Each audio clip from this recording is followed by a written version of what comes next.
Hola Internet y bienvenidos al Viaje del Héroe, la serie en donde recapitulamos, hablamos y opinamos de las historias de nuestros personajes favoritos. Soy Julián Groba Bilbao. Y yo Ezequiel Capelo Lalia. Y volvemos a la serie Orígenes Secretos de 1986 con la segunda historia del número 20, que nos presenta al Dr. Midnight. Midnight tuvo su primera aparición en All American Comics número 25 en 1941, la misma serie que nos trajo el Átomo y Linterna Verde originales, de la cual esta historia es un remake. Y como muchos superhéroes más desconocidos de esa época, no hay mucha información sobre su creación. Ni siquiera sus creadores, Charles Rosenstein y Stan Ashmeyer. El primero solo está acreditado por menos de 40 números en toda su carrera, incluidas reimpresiones. En cuanto al personaje, es considerado el primer superhéroe con discapacidades físicas, precediendo a Charles Xavier y Daredevil por varios años. Con lo cual, en referente a este último, tiene varias similitudes, aunque las del Doctor son más ficticias. Escrito por Roy Thomas, lápices de Mike Clark, tinta de Jerry Acerno, colores de Carl Gafford y letra de Helen Pesic. El cómic empieza con esta esencialmente segunda portada del Doctor posando en una gárgola mientras su narración nos da la cruz de su historia. Es ciego, pero puede ver. Y dicha narración nos lleva un flashback de cuando trabajaba como el Dr. Charles McNider en un suero antiviral junto a su asistente, la enfermera Myra Mason. Ya entonces sabía que la mujer tenía un enamoramiento por él y dice que era un amor condenado desde el comienzo. Pero nunca pudo llegar a decírselo, aunque supone que debería haberlo hecho. A diferencia de todos los otros superhéroes de su época, Dr. Midnight no mostraba interés por su coestrella femenina, probablemente porque sus historias eran las más cortas de la serie de antología donde tomaban lugar. Pero esto llevó a un rumor ya en ese entonces de que el Dr. Midnight era gay.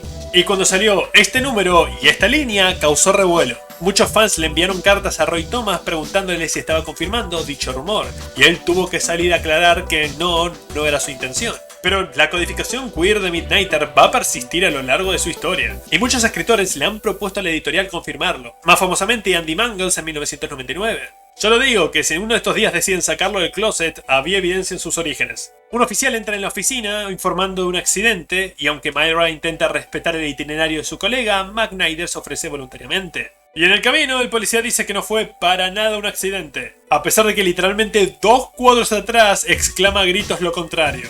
Un testigo fue tiroteado por la espalda por uno de los matones del jefe criminal, Killer Maroney, contra el que iba a testificar, sin relación con el mafioso de Batman del mismo nombre. Y tampoco muy disimulado para ponerse sobrenombres. Llegan al hogar de la víctima, donde nos muestran el estado físico de McNider cuando escala 5 pisos en un instante para atenderlo prontamente. Una vez que el hombre está en condición estable, su esposa maldice vengativa al mafioso, y McNider desacuerda con sus exclamaciones, haciendo algo interesante al establecer su regla de no matar a través del juramento hipocrático. Aún así, la pareja sostiene que el mafioso no se detendrá ante nada hasta asegurar la muerte del testigo, y prueban tener razón, porque afuera, después de trepar la escalera de incendios, un sicario asesina al policía que montaba guardia y lanza una granada al interior del departamento. La explosión mata a todos menos al doctor, cuyos daños son sanables, excepto el de sus ojos, quedando clínicamente ciego. Respecto a cómo Clark trata de contarnos toda esta situación, yo creo que no es muy efectiva. En primer lugar, trata de hacer una secuencialidad en el asesinato del policía. En mi opinión, hace que esta escena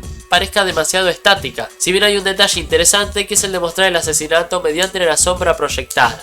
Ahora, hablando de la explosión, creo que las decisiones nos generan un montón de preguntas. Primero, ¿por qué mostrar a la gente volando sin fondo hace parecer que alguien pateó una caja de muñecas? La elección de poner todos esos primeros planos no solo no sirven como tensión, porque están arriba de un cuadro que ya te dice que todo explotó, sino que también nos hacen creer que no va a ser tan letal la consecuencia. Y la más extraña de esas elecciones es cómo dibujó el efecto del estallido, que pareciera o que se rompió una pared o que la detonación le hizo un agujero a la página, lo cual no va bien con el ritmo de esta historia. Después de eso tenemos un extraño corte, porque solo dura 2 cuadros, donde Maroney felicita al matón responsable de todo solo para volver con Charles. Pareciera que están intentando darle un aura de misterio al mafioso sobre cómo se ve realmente, pero uno, no es nada espectacular, no tiene una cara quemada o una cicatriz particular, y 2, literalmente va a ser revelado en la siguiente página. Myra visita al Dr. McNider trayéndole unas flores y él le hace una petición. Charles ya no puede operar, pero si ella está dispuesta a volverse sus ojos, podrían continuar su trabajo.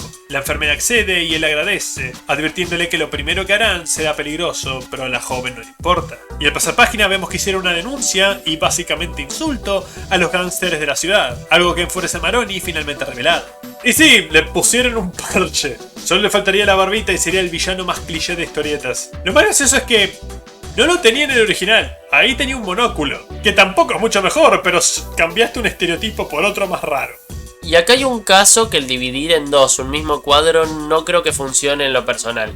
Porque estamos viendo un diario con una nota que tiene algo legible y dividirlo entre dos cuadros hace que se ponga un poco incómodo. La nota lo hace enfurecer y arrojar los objetos de su escritorio, solo para calmarse inmediatamente. Dice que nadie le prestará atención al ciego y que hay cosas más importantes que hacer. Supongo que la idea es que es un personaje impredecible, que se ha calmado en un segundo y un desquiciado en el siguiente, pero sin cometer un acto físico a alguien, o algo que realmente te ponga una sensación de peligro. Estas acciones terminan pareciendo más un berrinche que una amenaza. Lo mismo vuelve a suceder cuando uno de sus matones se ofrece para encargarse de McNider, pero el mafioso le insiste que se olviden de él y que vaya a matar a uno de los clientes de protección que está hablando demasiado. Volvemos con el doctor ejercitando durante otra sesión de dictado con Myra, notando que desde el accidente se siente más activo de noche que de día, como si su cuerpo le pidiera actividad física. Y esta transición entre charla entre mafiosos y charla entre doctor y enfermera tiene un rayo como objeto en común. El ponerlo en dos tiras distintas, en dos cuadros completamente distintos en tamaño y forma, y que lo único que cambia entre ellos sea el edificio, me parece que le saca mucha fuerza teniendo en cuenta que este no es un medio cinematográfico. Una buena opción, por ejemplo, hubiera sido dividir un cuadro a la mitad con un rayo en el medio y mostrar dos edificios diferentes. Charles y Myra terminan por el día y él se retira a su estudio a leer, torturándose mientras piensa en Maroni, evadiendo la justicia y que sus declaraciones no están siendo suficientes, necesitando hacer algo más. Es entonces cuando un búho entra rompiendo una ventana. Sí, como si el traje y toda la cosa de la criatura en la noche no lo hubiera delatado, esta escena se alimenta que el buen Doctor Medianoche está fuertemente inspirado por Batman. De nuevo, me encantaría poder tener algo del detrás de escena, porque esta decisión de hacer el punto de giro entre los dos orígenes prácticamente la misma. ¿Fue intencional de los creadores o DC literalmente les pidió haceme un Batman 2 para vender más? Por instinto se quita la venda del susto y es cuando nota que puede ver. Va a chequear al animal herido, pero cuando enciende la luz, irónicamente vuelve a quedar a oscuras. Por eso dije al principio del video que la discapacidad de Midnight es un poco más comiquera. Técnicamente es ciego, pero no es una condición real. No hay nadie que vea mejor de noche que de día. Sí hay gente cuyo ritmo circadiano está al revés, como el del buen doctor. Después de esta revelación, cura y adopta al búho como agradecimiento, bautizándolo Hootie. The roughhousing was fun, but I like this part of our playdates even better. Ugh. Y empieza a trabajar en lentes que bloquean suficiente luz como para poder ver en pleno día. Él explica que esencialmente tiene constante midrasis, es decir, su pupila está dilatada todo el tiempo en lugar de solo reaccionar a la penumbra. Aunque esto es algo que sucede y la gente que lo sufre es sensible a la luz, no llega a este nivel de ceguera. También tienen visión borrosa, migrañas y dolor de mandíbula. Termina su primer intento a estos gogles, pero lamentablemente fracasa. Si nos basamos en la explicación que él da en la historia que Julián explicó, los ojos de él a lo largo de toda esta historieta deberían estar más normales y no totalmente blancos como se suelen dibujar. Sin embargo, cuando él se prueba los lentes y dice que no funcionó, si nos basamos en cómo se ven los ojos de él en el resto de la historia, parecen haber funcionado, lo cual es una contradicción a esos dibujos. Esto hace que tengamos una contradicción a una contradicción. Si estos anteojos hubieran funcionado, era un buen detalle mostrar simplemente un ojo normal como símbolo de que funcionaron. Mientras tanto, vemos al matón de Maroni llevando a cabo el trabajo de silenciar al verdulero que estaba por confesar de la operación de extorsión del mafioso. En un raro planteamiento. En el tercer cuadro vemos al matón poniéndole un arma en la barbilla de la víctima implicando acercamiento. Pero en el cuadro siguiente cae hacia adelante con bastante distancia entre los criminales, como si alguien lo hubiera golpeado por atrás. Además de eso, escuchamos los ruidos de los disparos, pero no hay ningún daño o herida visible o demostración de efecto. Aunque la idea de mostrar las piernas de los mafiosos como silueta blanca en contraste con el hombre cayendo creo que es bastante efectivo. Al siguiente día, Myra le cuenta del incidente a su jefe. El hombre sobrevivió, pero se encuentra en coma y en condición crítica, esperando operación al anochecer. La idea de que Maroni pueda irrumpir en una tienda, balear a una persona y salir impune enferma al doctor y le dice a la enfermera que no está bien para trabajar hoy. Cuando se queda solo, prepara la segunda versión de las gafas y esencialmente las toma como una señal. Si funcionan, sigue adelante con su nueva aventura. Si no, se dedicará a la escritura y nuevos proyectos. Se las pone, abre la cortina y puede ver. Con su camino tomado, perfecciona otro artilugio, unas bombas de humo que bloqueen la luz, dándole ventaja en combate contra aquellos que se queden dentro. Prepara su traje tomando inspiración de otros hombres misteriosos y finalmente se bautiza como el Dr. Midnight, con una broma imposible de traducir, dado que el sonido que los búhos hacen suena similar a who, la palabra en inglés para quién.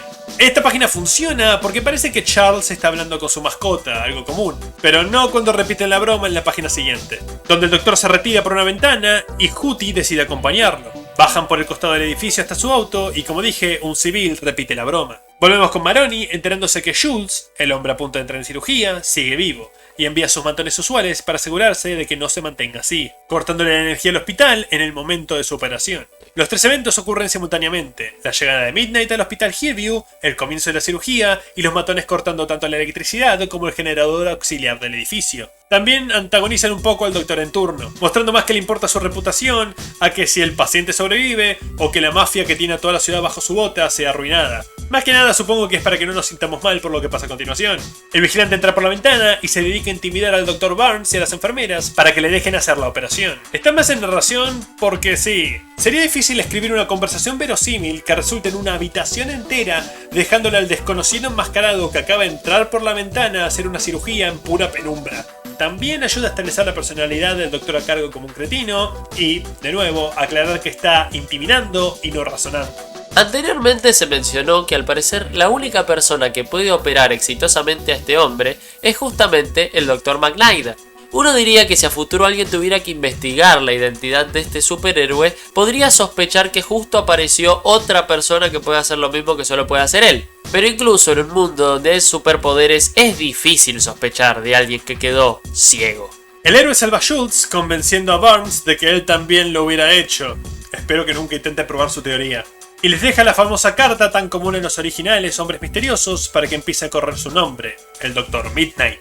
Los matones del mafioso se retiraron una vez saboteado el generador, así que creen haber tenido éxito en su objetivo, ignorantes de que McNider los siguió y les devuelve la jugada, arrancando la caja de fusibles del sótano de su casa. Los hombres se ponen nerviosos, Maroni los envía a arreglarla, pero no tendrán oportunidad. El vigilante sigue las voces y entra una patada a la habitación. Hootie se deshace de las armas, le da al pajarito. Solo lo tuvo un par de días, así que no hay forma de que lo hubiera entrenado. Además, ni siquiera tenía planeado traerlo con él. Con la oscuridad, los hombres no pueden atinarle un solo golpe. El líder criminal cree haberlo ubicado siguiendo su voz, pero no calcula bien la distancia. El doctor le da una oportunidad de rendirse, pero Mike, el matón principal que finalmente recibe un nombre, logra encontrar un arma dispuesto a disparar a ciegas sin importar a que le atine. Eso pone nervioso al novato vigilante y, en su desesperación, le arroja una lámpara, haciendo que el criminal atraviese la ventana que tenía detrás. El héroe intenta volver a traerlo adentro, pero Mike no logra sostenerse y cae del techo. Y nunca aclaran si muere o no. La altura no parece ser letal, particularmente chocando contra el techo intermedio, aligerando la distancia contra el suelo. Pero como dijimos la última vez que tomamos esta serie, había una rara tradición de los escritores queriendo matar a los enemigos, pero que el superhéroe no sea responsable, resultando en esta larga serie de muertes accidentales, de la cual esta me da un poco la vibra. Maroni toma el arma y abre fuego, pero solo logra agujerearle la capa. Pensando en todas las víctimas que el mafioso clamó a lo largo de su reinado, la adrenalina le recorre el cuerpo a Midnight, dándole la fuerza para tomar del suelo al primer matón que dejó inconsciente y arrojándoselo a su jefe, haciéndole perder el conocimiento. Con todos dormidos, registra la oficina en busca de evidencia y luego arrastra a los criminales al auto para entregarlos. Al tiempo, Myra lee sobre el juicio en el diario y ella y el doctor Charles McNider contemplan si ponerse a escribir de este nuevo hombre misterioso, terminando el número. Hablando particularmente del trabajo de Clark, creo que afecta bastante esta historia el hecho de que muchos de sus personajes por momentos parecen muñecos, refiriéndome específicamente a que parecen estar muy duros. Y si bien venimos hablando de que la diagramación clásica es una búsqueda en estos orígenes secretos, creo que esta historia le saca bastante efecto a la acción. Aunque sí me parece que aporta mucho a la historia el uso de recursos como poner la cámara en diferentes lugares, sacar figuras de los cuadros o en algún que otro caso usar alguna silueta. Este origen está bien, pero sigue una moda muy común de orígenes de superhéroes de los 40. La carta de introducción, el mafioso random que solo dura un número. Eso es algo que me gusta de las historias de origen más modernas. Te presenta algún supervillano que también te prometa buenas historias a futuro. Y mientras que los orígenes de otros personajes como Sandman sacaron jugo a sus similitudes con otros héroes como el Vengador Carmesí, los elementos prestados de Batman acá hacen que la historia no destaque mucho. Aunque amo al Dr. Midnight y lo que le depara el futuro, esta historia es simplemente correcta. No está mal, pero no tiene nada que destaque. Y ahora sí, vayamos a la página destacada de este número, que es la página 9.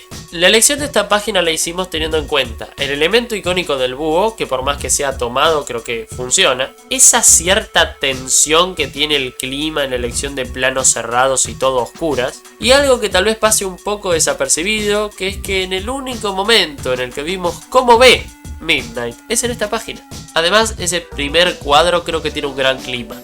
Con eso terminamos con este número y esperemos que nos acompañen el lunes para ver el origen de un personaje que originalmente no era de DC. En Orígenes Secretos número 30, que nos contará la historia de Plastic Man, donde daremos nuestro siguiente paso en el viaje del héroe.